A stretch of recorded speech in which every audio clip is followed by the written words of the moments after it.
Good morning, Forvera, and happy Martin Luther King Day. We are so glad that you are joining us virtually from wherever you are around the country or the world.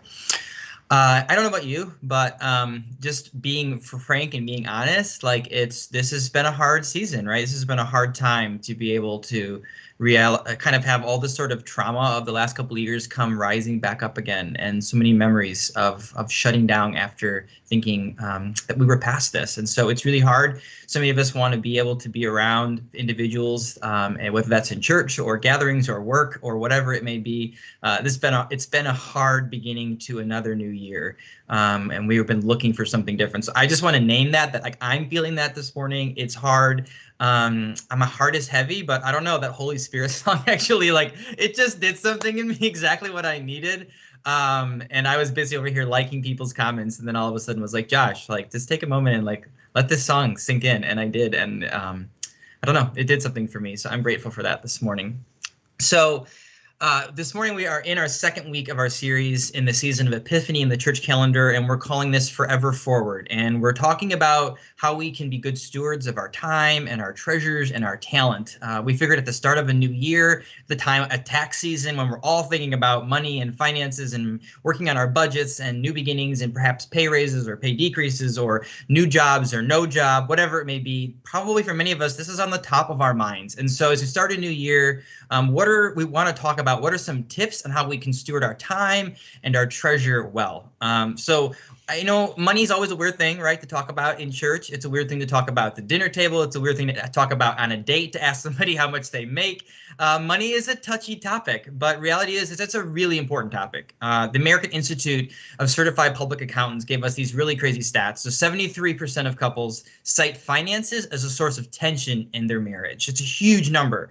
And the Financial Health Network, the leading nonprofit authority on financial health in the U.S., Health reported that 2/3 of American households are struggling to spend, save, borrow, and plan in healthy ways. And 63% are literally just merely coping or sinking underneath the weight of their finances. 68% of Americans don't have any budgeting or financial skills.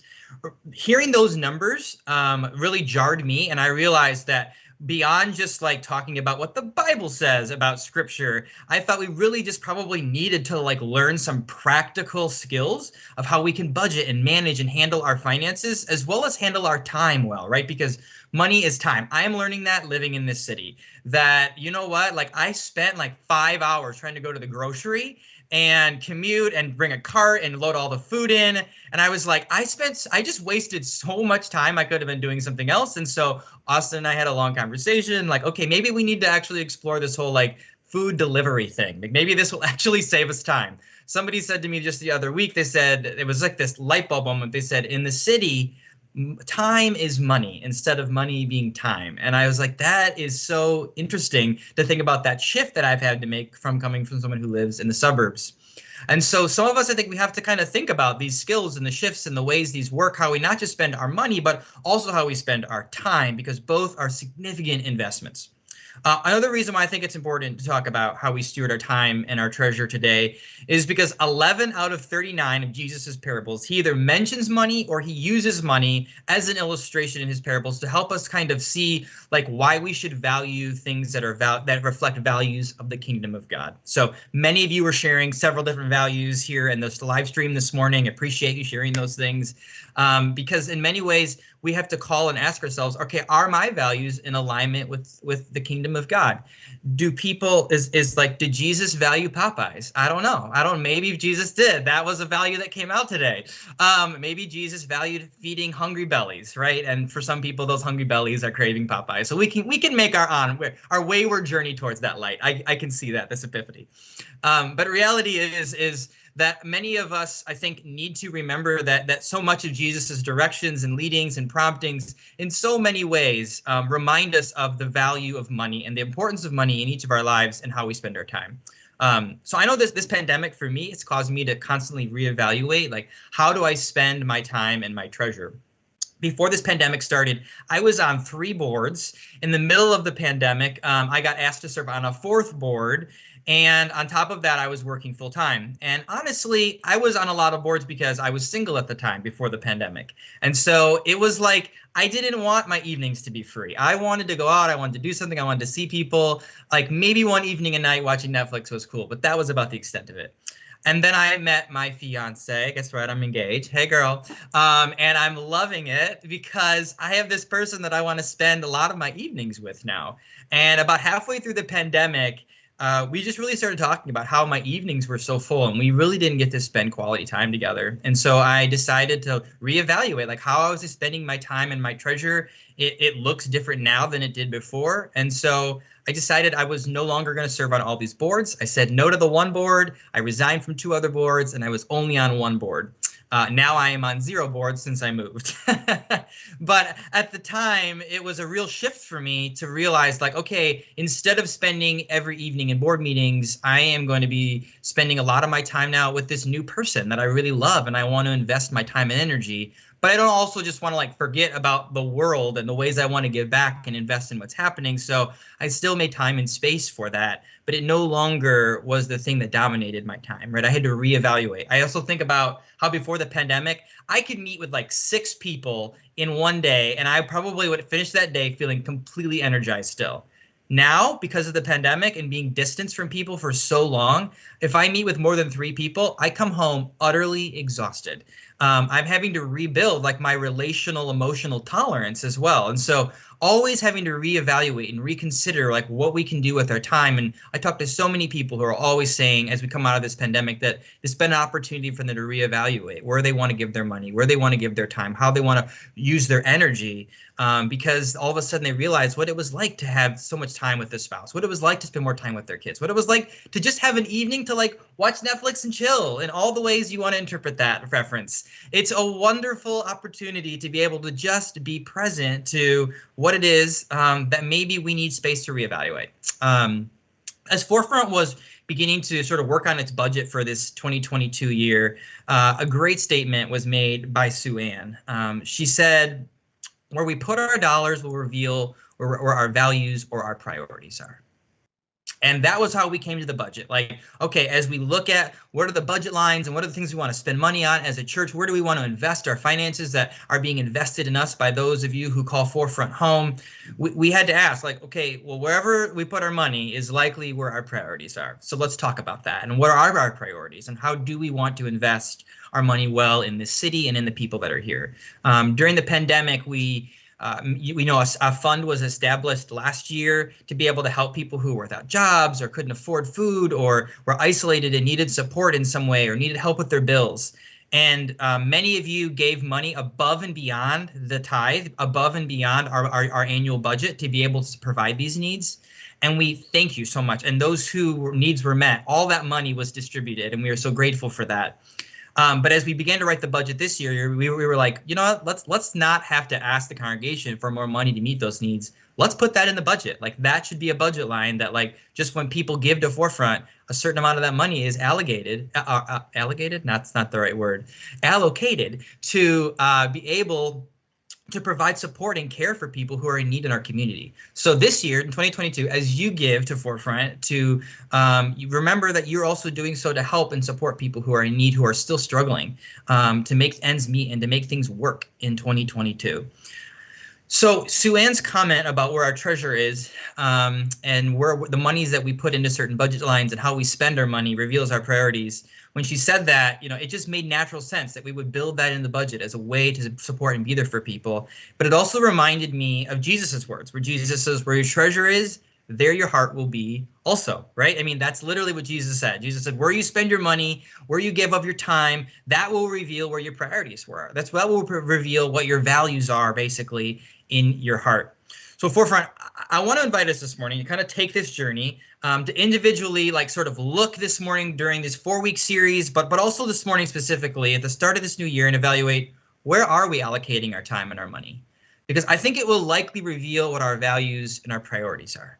So let's sort of dig in. We're going to look at a few passages in Proverbs that give us wisdom. Proverbs is called wisdom literature because it's typically truths that have been passed down from previous generations. some of that oral tradition and then written down for us in Proverbs. But I think one of the things that's really important when studying like the book of Proverbs or Ecclesiastes is to know that wisdom literature is descriptive, not prescriptive. For instance, like my grandma would always quote that passage that says like, if you raise a child in the way that they should go, when they get old, they will not depart from it. And she would like claim that like God promised me that if I raise my child in the church, they will not depart from it. And whenever all four of her children stray, she just like remembers that passage and quotes it. And I have to remind her recently, Graham, you know, that is not like a prescription. That is just a description of how a lot of people experienced the world at that time. That if they raised their kids in a certain way, that their kids would reflect certain values in the world. But that isn't a prescription that like, for sure, if you do this, this will happen. It's simply a description of the way in which people live in the world and the effects of it. And then they're sharing that wisdom through this book. So let's start with this. We're going to start in Proverbs 21:20, and it says, the wise have wealth and luxury, but fools spend whatever they get. So I want to propose to you a plan of a way that you could handle your finances. This is one of many plans you could probably use, but this is a plan that I think seems very practical and helpful. It's called the 10-20-70 plan. So 70% of your income you use on basically living, right? Like you use to have your daily normal expenses, but also 70% of your time is often spent being able to make money so that you can live, right? And pay for your normal living expenses that you would spend on the rest of the time as well. And so this idea, though, so many people, they don't spend 70% of their income just like on their living expenses. They spend like 100%, right? Like nothing goes to anything besides just like trying to stay above water. And for some people, that's literally them just trying to stay above water. Like they literally live paycheck to paycheck. There's no, and there's like sort of like no short ends to cut, or there's nothing that they could cut out. They just live very simply. And there's others of us who just spend almost all the 100%, and we live much more luxuriously than we need to. We spend much more frivolously than we need to, because we just think, well, I've got it now, I'm going to spend it, right? And we have a hard time holding it. Some people are spenders naturally, and some people are savers naturally. A lot of times, if a spender and a saver get married or in a relationship begin to share finances, that can be a point of tension at times, but it can also be a gift and a moment for accountability and balance if we allow it to be. So 10%. So what about the 10 and the 20%? All right. So then let's think about 70% is what you live on. 10% of your income you give away. 10% of your time and your income you give away generously in some way. Proverbs 11:25 says, the one who blesses others is abundantly blessed, and those who help others are helped. Now remember, this is prescriptive, not descriptive. This is not like, okay, if I give $10 and that means I'm going to get 10, I get tenfold, I'm going to for sure get that back. I think a lot of us, and unfortunately, we're taught some, I think, truths about generosity that I think can actually be really harmful. For so many of us, we've come to understand tithe and giving to the church, helping others and giving to nonprofits as basically like a spiritual tax, that if I pay this, that I'll get it back at the end of the year, right? Like I'll somehow it'll return back to me, or I'll get blessed even more for doing that thing. And I don't think that's at all what the Old Testament or the New Testament present to us as the reason for giving. It's definitely a very Western prosperity gospel idea that if I give, I'll be blessed back. But I don't think that's actually really the reason that Jesus gives, or any of our early Christian fathers and mothers give us for why we should give. They actually just tell us, be generous and care for others, because that's the right thing to do. And so those of us, our Jewish brothers and sisters who would give a tithe to the temple, it was to care for the priests and the poor. That's why they gave. It wasn't because, oh, if we give, then it's, we're going to be blessed back even more. It was simply to care for the priests and the poor, because the people had more and they had an extra they could give to be able to support the work of the world. And when there wasn't food, they would give the corners of their field. Why? Not because they would get a bigger harvest. They simply had the same amount of field regardless. It was simply because the corners of their field were called to give to those on the margins, the 10% on the corners of the field. And I think charitable giving, though, if you think about it, it has increased. Actually, if you look at statistics, charitable giving has increased in our world and our society, but has actually decreased in the church. Did you catch that? Charitable giving has increased on social issues in the world, but charitable giving has decreased in the church as a whole. Why is that? I think it's because a lot of people are not interested in giving money to institutions like the church that are not holding up, and that, or to support old institutions that are just propping them up, that actually aren't being instruments of change, that aren't thinking about anything outside of themselves. Who wants to give money to institutions that aren't providing social change and support to people in the world? Who wants to give money to institutions that feel like they're just sort of hoarding it for themselves or using it to prop up their own power and privilege? Nobody wants to give to that. People want to give to institutions and churches that are thinking about others, right, and are thinking and have the mind towards equity, right, and not towards just sort of hoarding the resources. During this pandemic, I actually changed the way in which I gave to some of my nonprofits. I watched some of the nonprofits that I give money to, and I realized, wow, during this pandemic, some of them were just hoarding the money instead of actually helping people who were in need. And I realized that those people were just living in a constant scarcity mindset instead of realizing that those monies that they were holding onto were preventing other people's needs from being met. And so during this pandemic, in many ways, I chose to reshift and move around what organizations I was giving money to because of how they were responding during the pandemic. I think it's important to stop and to think about the ways in which we give to organizations and to ask, are they bringing about change? Throughout history, the church has been a huge instrument of social change. Our hospital system exists because of it. Those who are in the foster care and adoptive system, orphanages were created because of churches, and church has been a part of huge shifts and change in social structures throughout our history and our time. The NAACP even has history and roots within the church, and Martin Luther King and the movement that brought equity into our world that we're celebrating today. That in many ways did not just happen. People had to give their time and their talents to be able, and their resources and their treasures to be able to see those things happen. The church has been a huge part of that. But I think we have to sometimes look back and reevaluate and ask, is the church that I'm giving, is the church that I'm a part of, is it being a part of change? Is it being a part of giving back to the world? And is it invested in the values that I believe? Or is it just simply hoarding its resources? Is it simply just looking inward and not outward? Is it simply offering only ministries that are in reach and not outreach? And so I think when we do that, I think we can feel better about knowing that we're giving to places that are valuable. The other thing I think is important to think about when you think about the 10% gift that we give in generosity, you don't have to think about it as just the church. For most of my life as a little kid, I gave 10%. When I turned 12, my parents taught me about giving 10% of my allowance.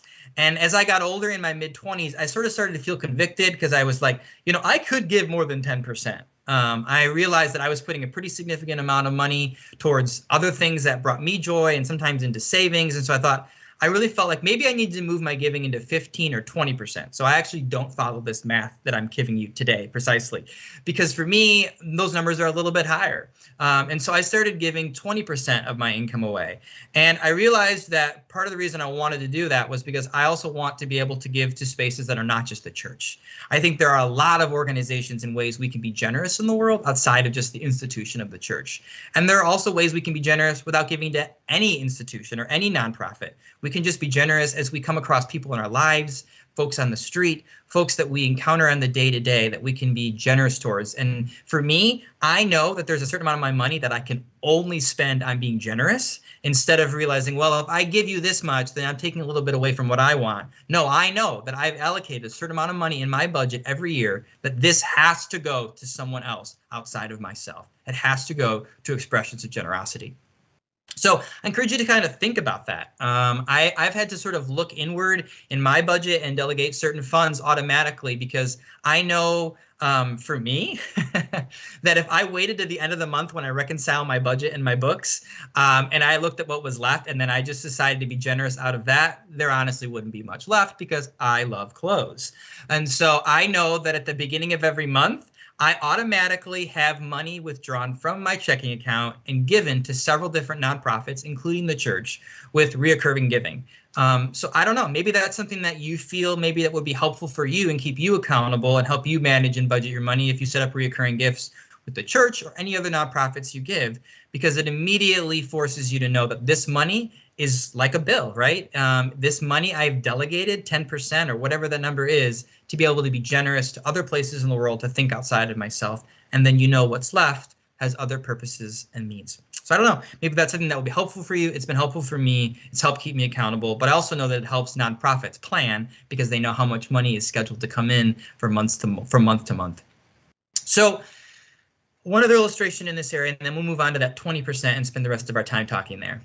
One of the ways that I saw this really beautifully reflected in one of the last churches that I served in was that there was this family in my last church that I went over to their house for dinner, and I sat down around this table. And right before we were about to eat, they pointed to this map that was on the wall. And we have a slide of that, so I'll share that with you now.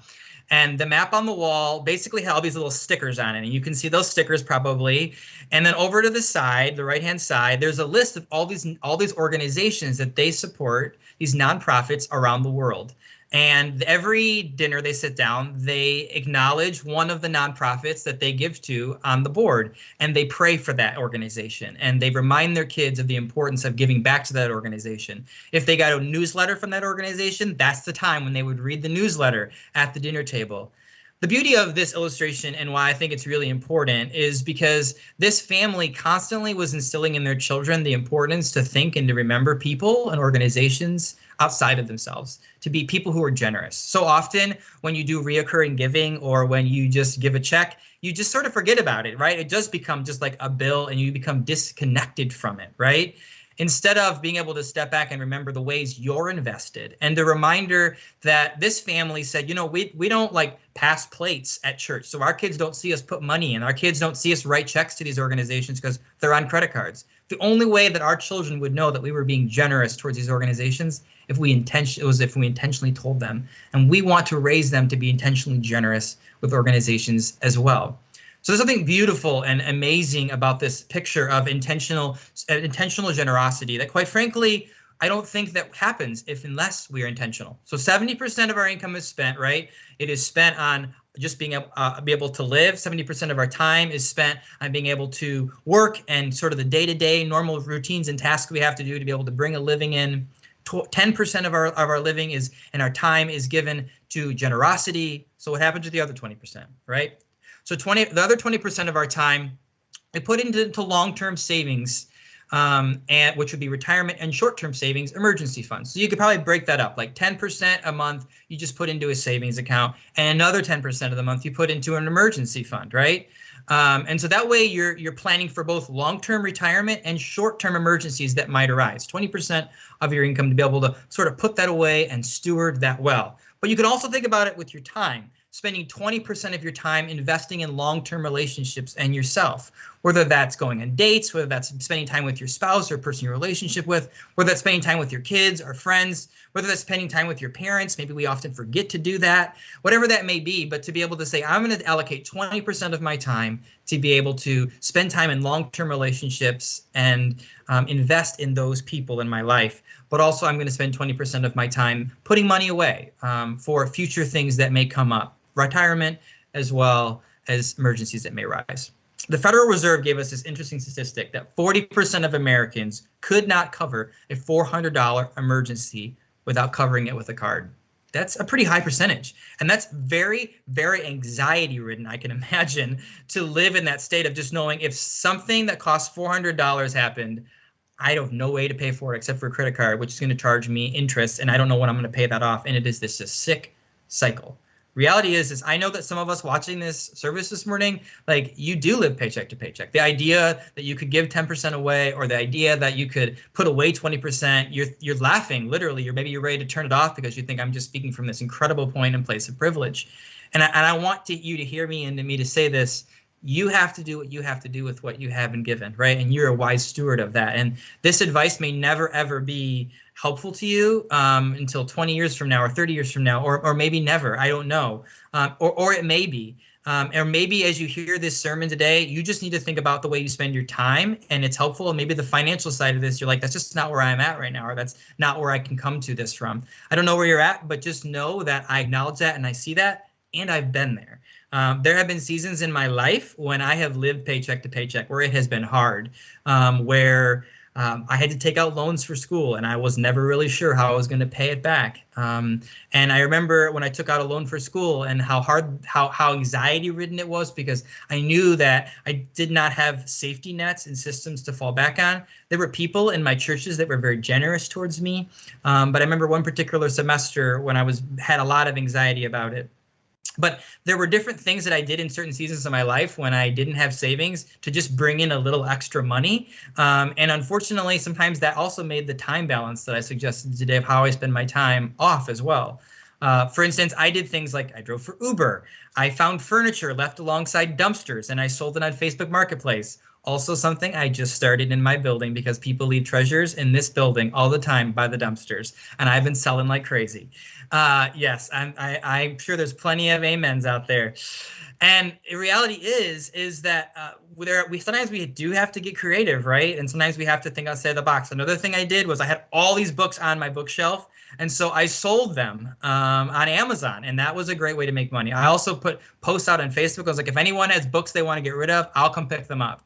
And I picked them up, and I would sell people's books on Amazon and make a little extra money so that I could put something into savings to help myself feel a little better.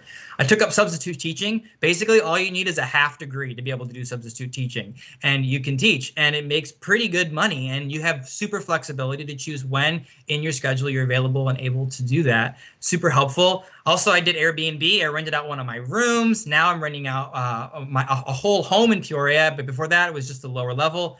Just sometimes you got to get creative, right? And that can be hard, and it can sometimes cause more stress and difficulty. But I did these for seasons of my life until I was able to put a little savings away, and then I could take a breath. And so sometimes just doing these little tricks and things on the side are fun and creative to sort of help folks kind of create that extra margin that sometimes we're looking for and needing. So I'm asking you, how do you spend a majority of your leftover money?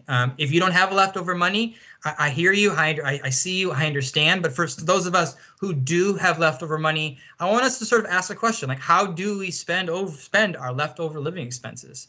I am a sucker for a sale, and I've come to realize that when I go into a store, if something is on sale and priced low, even if I'm not in love with it, I'm like, I have to get it. Like, it's a deal. Like, what if I don't see this again? And I've had to come to realize that that cannot be the criteria by which I decide if I'm going to buy something or not, especially now that I have a New York apartment. It doesn't work that way. I also realize that there are certain things that tempt me and draw me in super quickly. For instance, like all those texts that get sent to our phones about like, oh, here's this flash sale. And so I've learned that if you just text stop to those texts, they will stop. So there's some hints to you if that's what you need in your life. If you scroll all the way down in size 2 font, you'll see the button unsubscribe at the bottom of emails. You can hit unsubscribe. These are things that have helped me eliminate the temptations of how sometimes I overspend my extra living expenses, and sometimes can be temptations from helping me actually meet these goals. I have a family member who told me during Christmas time that they have had a year-long subscription to a popular fitness facility, and they've never gone once. And I was like, well, why are you not going in and like canceling that? Or like, well, I called and they said I have to physically come in to cancel the subscription. And I said, well, then physically go in and cancel the subscription. And she's like, oh, I just haven't made it a priority. And I was like, that needs to be our priority, right? And like that's an area where you could totally cut some margin and you could have some extra resources. But also, I couldn't help but stop and think about how that popular fitness facility, they knew that people would not come in to cancel it. And so that's how so much of their business model was being able to be built on, because they know that some of us just will not take the time to be able to preserve our treasure and resources in that way sometimes. But sometimes it's just those simple hacks that can simply help us create just a little bit more margin in our schedule, in our schedules, as well as with our resources. So some practical resources as we wrap up the message that I want to give you. There's a link in that's going to be put into the feed here of basically a bunch of sort of like worksheets that you could download if you want. If you have no idea how to budget, if you have no idea what you're spending all of your money on or where it's going, if you have student debt and you're not sure how to use it or how to get rid of it or what to do with it, if you have issues with cash flow and not really sure, like you get a paycheck, but by the time you get a paycheck, it seems that all your money's gone and you're really not sure how to balance all that, there's some really helpful documents and worksheets in this link that you can download that will help you walk through sort of how to develop and sort of hone and keep accountability to some of these skills. So I hope that's helpful to you.